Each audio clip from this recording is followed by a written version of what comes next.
Well, it's Wednesday and it's 8:30. Kevin and I have been on the bike since about 8. Kevin has been over here working magic. I guess that's aluminum, so it's not going to spark. No. All right, cleaning the garbage off of this tank, the corroded rubber seal that used to be there, and he made a whole new gasket for it out of thick cork gasket material, and it is beauteous. So, and here's the old material. This is it was pretty well gone. Okay, so in the meantime, I'm over here making this switch work. This is the new switch for high beam, low beam. Okay, I'm going to bolt it down now because it's all wired, and everything inside here is wired, and I'll be able to close up this headlight pretty soon. So that's where we are, about half an hour in. All right, it's 8:45, and Kevin has finished up fixing the tank, and the tank is over on the shelf, nice and safe. I've finished up the wiring in the headlight, and I'll show you the headlight, etc. Ignition on, and first of all we have park.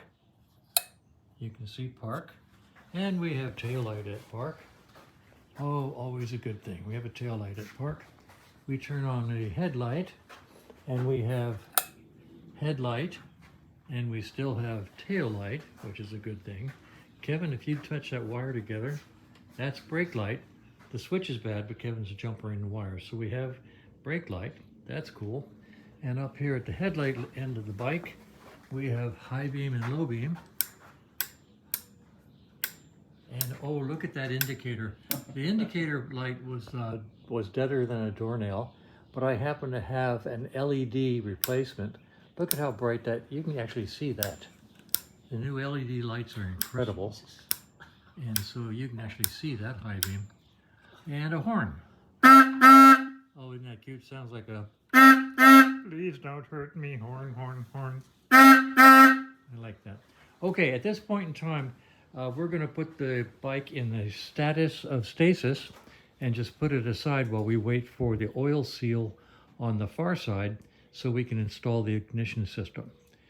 So that's what we're going to do. We're going to put this one aside for a few days and pull that trumpet back up here on the lift and empty out the primary and take a look at the tranny main shaft seal. I have several in shop, and let's see if any of them are the right one for this bike. I've actually gone ahead and ordered one for this bike, but let's see if I have one in my tray called oil seals that might actually fit. So that's what we're going to do now. All right, we're going to call this 9 o'clock, and I'm going to take this bike and put it aside, waiting on the oil seal for the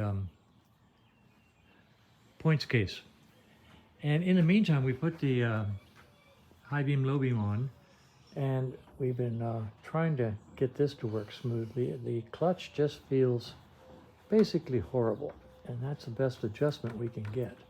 So when we put it back up, I'm going to make a note when we put it back up to check out the clutch assembly. We'll probably just open up the primary, clean out all the oil, clean things up, and see if we can't get better clutch action, because that's terrible. Good snap. Yep, we got good snap. And we've got the new wires run for the ignition system. So at this point in time, we're sort of stopped waiting on the oil seal for the points assembly, magnetic pickup assembly, and we're going to yank the primary part on this trumpet and see if we can find where that oil leak is. So that's what we're doing.